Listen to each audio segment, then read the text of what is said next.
Dans la formation, on explorera plusieurs thèmes, que ce sont les thèmes qui se sont révélés au fil de toutes ces années d'accompagnement avec le cacao. En réalité, il n'existe pas vraiment une tradition auquel cette plante est reliée particulièrement. Donc, chaque formation, chaque transmission à propos de cette médecine est vraiment unique, spécifique, et en quelque part est le fruit de l'exploration idéalement de la personne qui transmet, de son propre exploration personnelle, en tout cas c'est comme ça, c'est mon cas, et de l'exploration aussi au fil des accompagnements avec le cacao. Donc le cœur de la formation traversera plusieurs dimensions du cacao. L'une est le cacao en tant que médecine ancestrale pour l'ouverture du cœur, et donc on explorera le thème de l'ouverture du cœur, thème autour duquel il peut y être beaucoup de malentendus et qui est central en fait pour vraiment comprendre comment s'accompagner et comment accompagner des autres d'une façon qui soit intègre, profonde et concrète. On explorera le thème des travails possibles avec le cacao sous les blessures et sous les mémoires émotionnelles traumatiques. Et on va voir comment le cacao il peut accompagner la remise en circulation, la remise en mouvement, l'accueil, la réintégration des parties duquel notre conscience s'est séparée.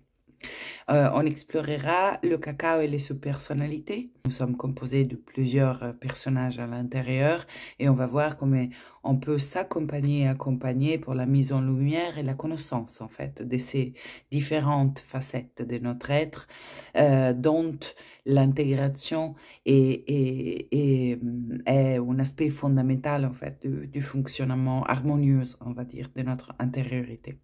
On explorera le cacao et les croyances, donc comment pouvoir accompagner au changement, à l'expansion des perspectives, donc le travail sur nos croyances qui est à l'origine en fait de l'expérience du réel que chacun de nous fait.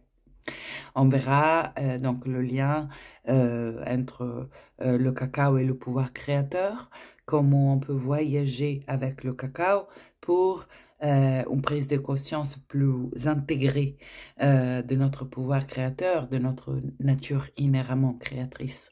On verra aussi le lien entre le cacao et l'accompagnement du féminin. J'entends par là l'accompagnement à l'émergence de la dimension du féminin en nous, hommes et femmes, et comment on peut accompagner après l'autre à se reconnecter à cette dimension de soi, qui est la dimension de l'intériorité, qui est la dimension du lien à notre univers émotionnel, qui est la dimension de l'accueil, de l'acceptation, du oui à ce qui est tel qu'il est, qui est une dimension que le cacao accompagne à reconnecter, à intégrer, à incarner de façon, pour moi, magistrale.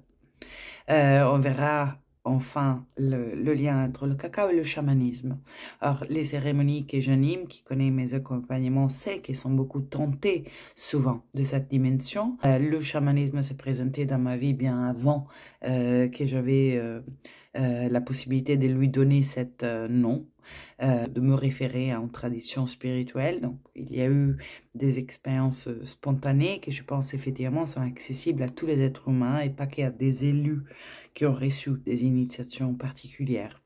Donc, on verra en fait comment pouvoir voyager dans la dimension purement chamanique avec le cacao, bien que, comme j'ai déjà dit, j'accompagne avec le cacao à des explorations très différentes. Donc la guérison de l'enfant intérieur, l'accompagnement du féminin ou en individuel ou dans les formations pour accompagnantes du féminin, le travail sur le pouvoir créateur, le changement de perception, de perspective à partir duquel on observe soi-même et le réel pour agir un changement ancré dans la matière, donc agir sous la manifestation, sous l'expérience concrète vécue. Et tout ça, c'est pas forcément déclarément tenté de chamanisme. Donc j'aime cette inclusivité de cette médecine qui peut vraiment rencontrer des langages très différents et qui ne demande pas d'être fidèle à aucune voie au cheminement, au langage spirituel en particulier. Et c'est aussi comme ça que je le transmets.